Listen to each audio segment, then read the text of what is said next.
Hello, Floridians, or anywhere that it's humid this time of year in the summertime. As we dive into the heat of July, it's crucial to talk about staying hydrated and maintaining our electrolyte levels. The intense summer heat in Florida can lead to rapid dehydration and electrolyte imbalances, which can be dangerous. In traditional Chinese medicine, we recognize this time of year as a fifth season called late summer. And because we've been exposed to heat over time, we have some different health factors that can arise.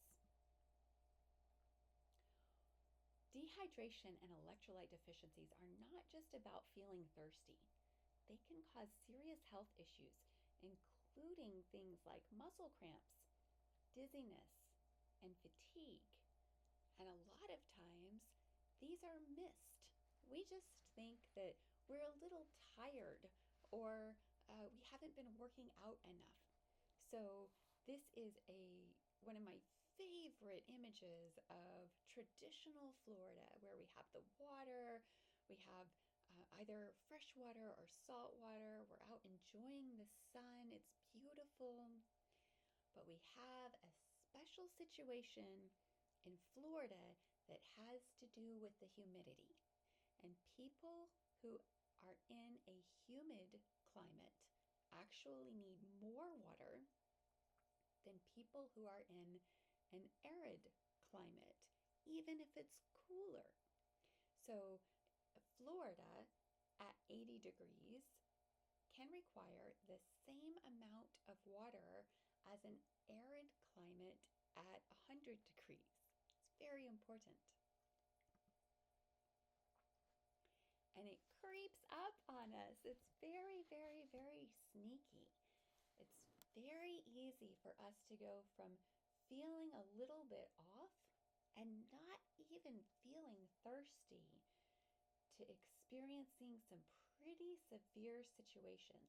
Now, it might be things like heat exhaustion, heat stroke, and hospitalization, but a lot of times they are medical issues that are very, very, very important that aren't heat exhaustion and heat stroke, so they're a little more difficult to diagnose.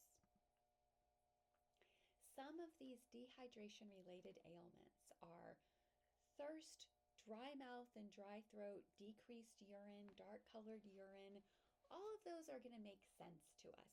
We get that those are signs of dehydration. As long as we know to look out for them, we can catch those. Dry, cool skin, we might miss. Headache could be due to a bunch of different things, including maybe that glass of wine we had for dinner last night, which can contribute to dehydration. Dizziness or lightheadedness, maybe we think we just didn't sleep enough, or we got up too fast from a sitting or lying down position. Fatigue could be any of a million things, ranging from heavy metal exposure to molds to mineral deficiency to vitamin deficiency. And muscle cramps, same category. So many things could be causing these. Severe dehydration, we get this extremely dry skin and mucous membranes, but in Florida, our skin doesn't really get dry because it's so humid here. We can get rapid heartbeat or rapid breathing, and most commonly, we get scared that those are major heart issues, and we don't think, maybe I need to drink some water. We might have low blood pressure or sunken eyes. We might stop sweating. Now it's getting quite severe, and hopefully we're going to recognize that these are signs of dehydration. However, we usually don't think very clearly at this point. We've got confusion and irritability. So not only are we not thinking clearly, but maybe other people don't want to help us so much because we're a little grumpy. And of course, if it's very severe, we might faint or we might go into shock. Chronic dehydration can cause things like kidney stones, urinary tract infections, kidney failure, constipation, and dry skin and premature wrinkling. But urinary tract infection, constipation, and dry skin aren't things that people usually think, wow, This is chronic dehydration. They think I've got an infection. They think I've got something else going wrong in my digestive system, or I'm just getting old. And yet, these are signs of conditions that can land you in the hospital. And every single year around this time, I see people that have had that exact experience. Dehydration is a little different from electrolyte deficiency. Electrolytes are the minerals in our body that conduct electricity. Now, low sodium isn't always a great thing. If it gets too low, this person can have nausea or even vomiting, headache, confusion, disorientation, seizures, coma. Again, these are symptoms that can be attributed to a large number of diseases and can be very challenging to figure out when you're dehydrated and a little confused in the first place. The next one is low potassium, called hypokalemia. And you're going to see these same problems that could be attributed to a wide number of things: weakness and fatigue, muscle cramps and spasms, digestive problems, abnormal heart rhythms, and muscle paralysis. So these start to get really significant and intense and scary. And it might just be because you're missing some electrolytes, which everybody is this time of year. Finally, we have the low magnesium. We have one more after this, which can cause muscle twitching and cramps, fatigue and weakness, numbness and tingling, even seizures, abnormal heart rhythms, and something as significant as personality changes or mood swings can be caused by low magnesium. So these are really, really critical. Anything that feels like heaviness, fatigue, muscle cramps, low energy, first think hydration and electrolytes. And finally, we have this low calcium or hypocalcemia. Again, we've got the muscle cramps, numbness and tingling, fatigue and weakness, memory loss and confusion, depression, irritability, and there's that abnormal heart rhythm again. So even though they're simple problems to fix, they're quite dangerous problems to run into, and you can literally contract these kinds of diseases just from walking from a building to your car in Florida in July. So let's take a look here at where we get these different nutrients. Sodium we get from table salt, soy sauce, processed foods, and soups, and it regulates fluid balance and supports nerve and muscle function. Potassium can be found in bananas, oranges, potatoes, spinach, and sweet potatoes, and that helps to maintain fluid balance, supports muscle contractions and nerve signals.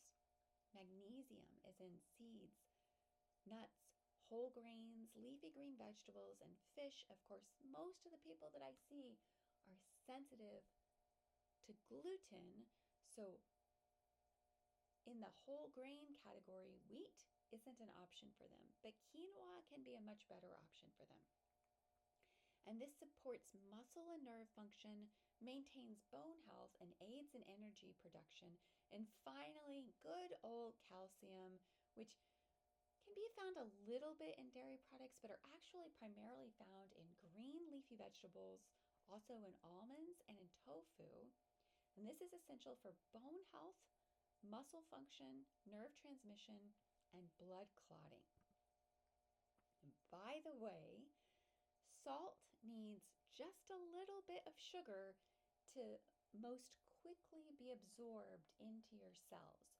So if you're having electrolytes, especially if you're making your own electrolyte drinks, you do need a tiny bit of sugar in order to help those electrolytes absorb in. If you're out running in the Florida heat like I do on the weekends, then you might need somewhere between 5 to 11 grams of sugar in an electrolyte drink.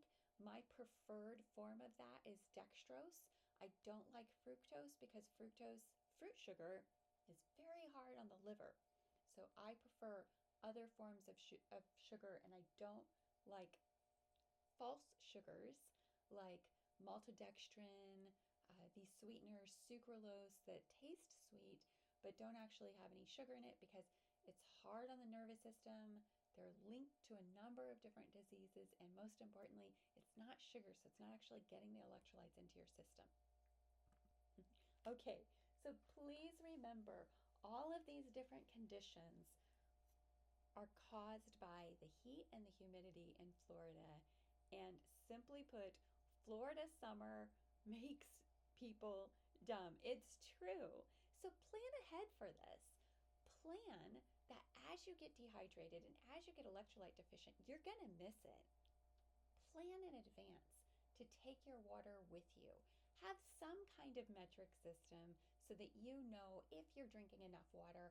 I have a pitcher of water that I keep next to me all day long so that I have a visual that tells me, am I drinking enough water or no? When I go on my runs outside, I not only take a hydration pack, but I also take two 24-ounce bottles that are filled with electrolytes because as it gets warmer, my body needs more electrolytes because it's sweating out the salts. So plan ahead because Florida summer makes people dumb, and we go from Florida summer straight into hurricane season. And maybe now we have a little bit better understanding of how ideas like hurricane parties come about, where people literally stay on the beach in a condo and watch the hurricane come in. That is a bad idea. But if you have been dehydrated and electrolyte deficient for months leading up to this, that might seem like a good idea. So this is your public service announcement. Dehydration and electrolyte deficiency can make you dumb, but you can stay smart.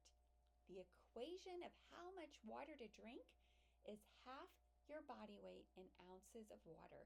So if you weigh 200 pounds, you need 100 ounces of water a day, and that's about 3 liters of water. That might be more than you're drinking. Coffee doesn't count because it's dehydrating, but herbal teas that don't have any caffeine in them do count. So you've got that in your corner. Be smart. Make sure that you are having some electrolytes in Florida summer, even if you're not spending a lot of time outside and even if you're not working out outside, because just walking from your house to your car can be dehydrating in Florida in the summertime. And I really do see people every single day this time of year that present with some form of either dehydration or electrolyte deficiency. And sometimes it's very extreme and they wind up in the hospital before they see me because their heart is affected by the imbalance caused by lack of electrolytes and lack of hydration. So that equation, once again, is half of your body weight in ounces of water. So if you weigh 200 pounds, you need 100 ounces of water. Okay, this is how you can stay smart during the summertime. And I'm Dr. Cynthia Clark with Longevity Wellness. That's good medicine.